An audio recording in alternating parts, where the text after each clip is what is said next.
Pom, pom, pom, pom, pom, pom, pom.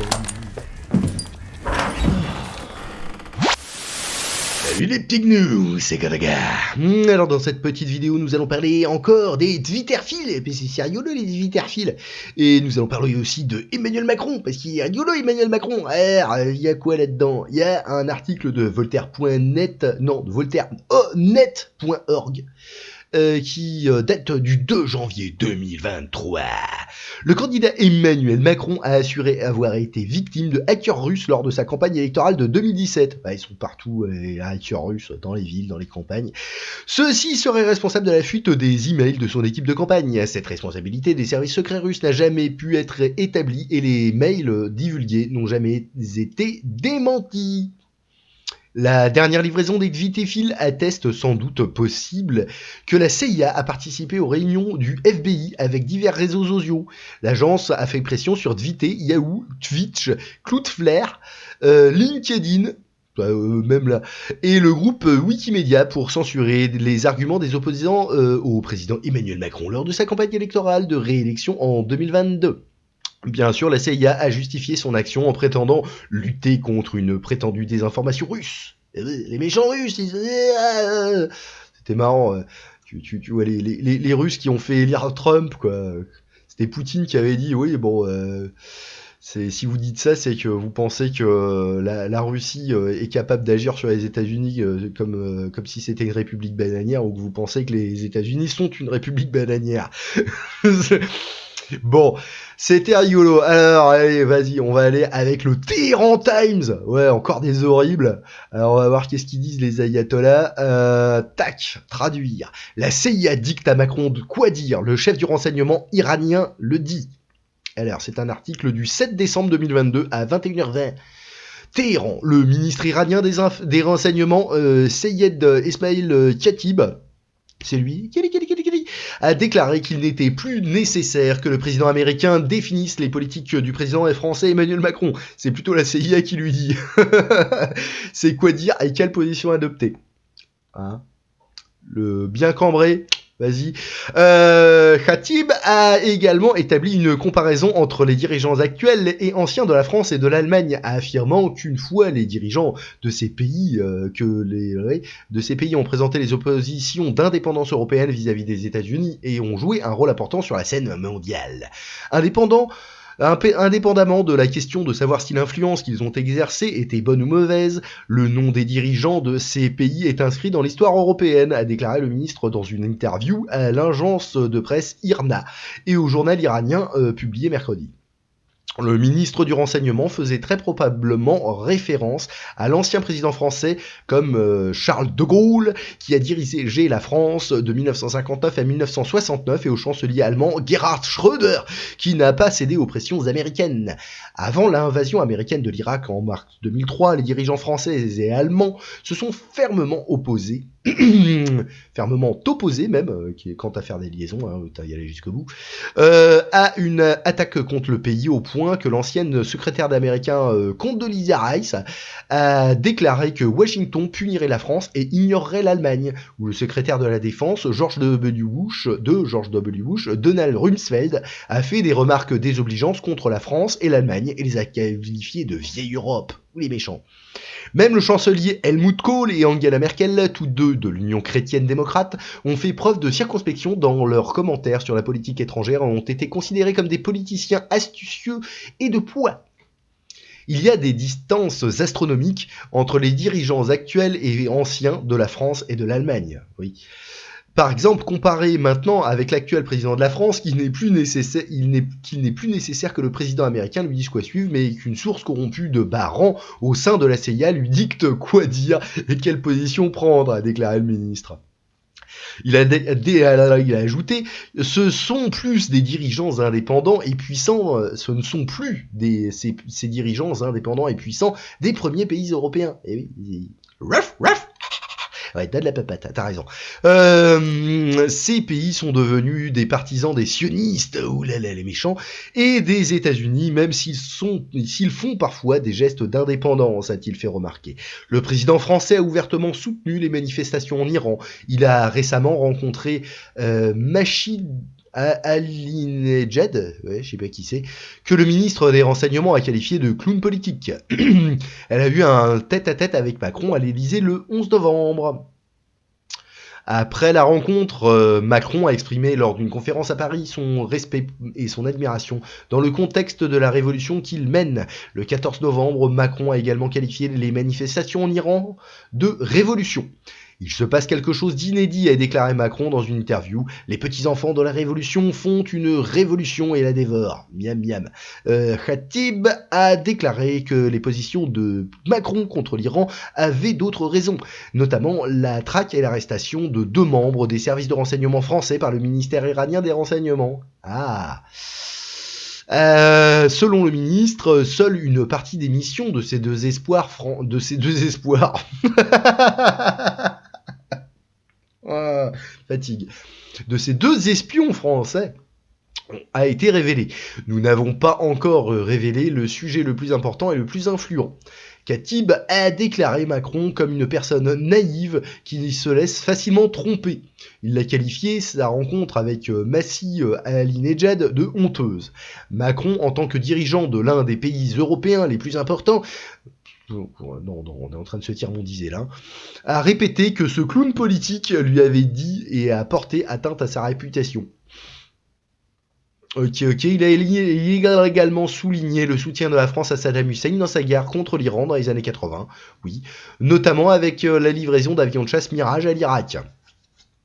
Ouais, et il y avait pas d'Irak aussi, un truc nucléaire, ça a été une affaire bizarre, ça, qui a été sabordé d'ailleurs par les services américains qui voulaient pas du tout que les Irakiens puissent avoir la technologie nucléaire française, technologie qui est américaine depuis qu'on a refourgué merde, ça s'appelle comment, enfin le fleuron technologique, enfin bon bref, c'est encore une autre histoire. J'étais où oui, le chef du renseignement a également cité le soutien important de la France à l'organisation des Moudjahidines du peuple, la vente de sang contaminé par le VIH et l'espionnage de l'Iran comme exemple concret de violation des droits de l'homme pour la France, par la France. L'Europe a été prise en otage par les États-Unis. Le chef du renseignement a également déclaré qu'il ne s'agissait pas seulement d'une analyse, mais d'une information secrète selon laquelle les pays européens, en particulier la France et l'Allemagne, ont été pris en otage par les États-Unis. Sans déconner. Le ministre a également déclaré que l'Iran avait un document selon lequel les États-Unis détermineraient le niveau des liens économiques et militaires entre certains États arabes du Golfe Persique et d'autres pays, dont l'Allemagne et la France. Les Américains plafonnent franchement leurs relations avec l'Europe, y compris les achats d'armes. Ouais. C'est d'ailleurs, tiens, c'est rigolo. Nous, on a fait plaisir aux Allemands en leur achetant leur AK-416 là, pour remplacer le FAMAS. Qui aurait pu être modernisé au final. Hein. Les Allemands, ils nous ont remercié en achetant des F-35 américains. Sympa. Encore une fois, j'étais où il a déclaré que les Européens n'ignorent pas les dictats américains sur ces États du Golfe Persique, mais qu'ils sont plus comme les anciens dirigeants européens qui ont résisté aux exigences exorbitantes de Washington. Oui, ok. Le ministre a poursuivi en disant que les dirigeants européens n'étaient pas assez courageux pour exprimer ouvertement leur opinion sur les États-Unis et le régime zioniste. Khatib a également déclaré que le coût de la guerre en Ukraine est payé par les contribuables européens, oui merci, sous la pression de la Grande-Bretagne et des États-Unis, dans la mesure où les citoyens européens ont été invités à choisir entre se chauffer et manger, oui, pendant les saisons froides. Bon, moi ça va, j'ai les voisins qui chauffent pour moi, c'est ça, d'être entouré de vieux, c'est cool.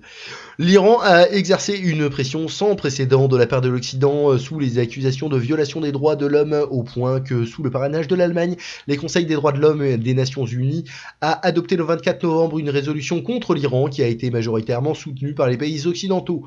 Ah bon, en même temps, les mecs, les droits de l'homme, c'est pas ce qui vous étouffe, hein. Cependant, Khatib a déclaré que le gouvernement de Berlin, qui accuse l'Iran d'utiliser la violence contre les manifestants, a réprimé les manifestants dans 12 villes allemandes avec l'aide de la police fédérale. Ouais, enfin les mieux, c'est les Français. Hein.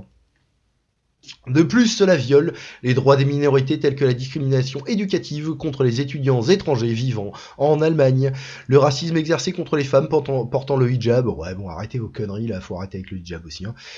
En matière d'emploi, les disparités salariales basées sur le sexe, etc. a-t-il expliqué.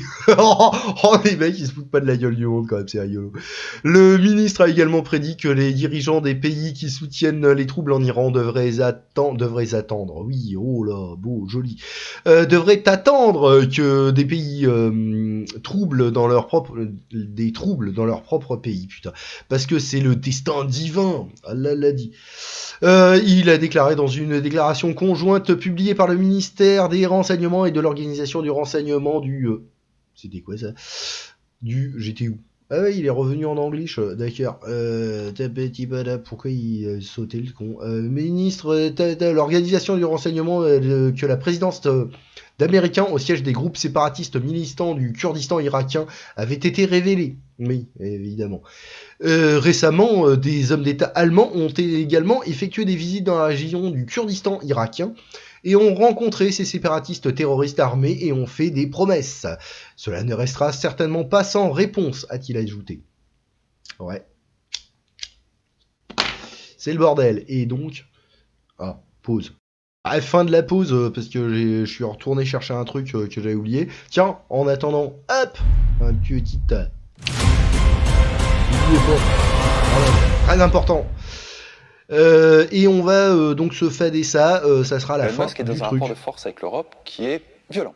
Rappelons qu'il y a 6 mois, Thierry Breton s'est déplacé chez Elon Musk, chez Tesla, et que la suite d'une réunion, ils ont fait une annonce tous les deux en disant que le DSA, le futur règlement européen qui va encadrer justement la modération des réseaux sociaux, convenait parfaitement à Elon Musk, qu'il était tout à fait d'accord avec ce qu'il voyait dans ce règlement, que ça lui convenait tout à fait. Il fait l'acquisition de Twitter. Et immédiatement derrière, il a Emmanuel Macron et Thierry Breton qui disent « Attention, hein, il faut respecter le règlement européen ». Et là, à mon avis, ils ont fait une erreur. Parce qu'ils se sont aperçus une semaine plus tard, avec les Twitter Files, qui s'engageaient dans un bras de fer où fondamentalement, Emmanuel Macron n'a aucun intérêt à ce qu'on dévoile les Twitter Files françaises.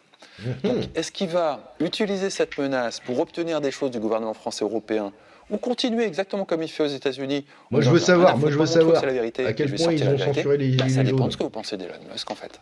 Est-ce que vous pensez qu'il est honnête dans sa quête de la vérité absolue et qu'il va dérouler la même en France? Elon Musk, il est quand même obligé de faire de la politique aussi et il ne peut pas se passer de l'Europe. Là, il les a gentiment amenés dans un piège. Et aujourd'hui, très concrètement, et Thierry Breton et Emmanuel Macron sont face au fait qu'en face d'eux, il a quelqu'un qui peut raconter leurs petits secrets.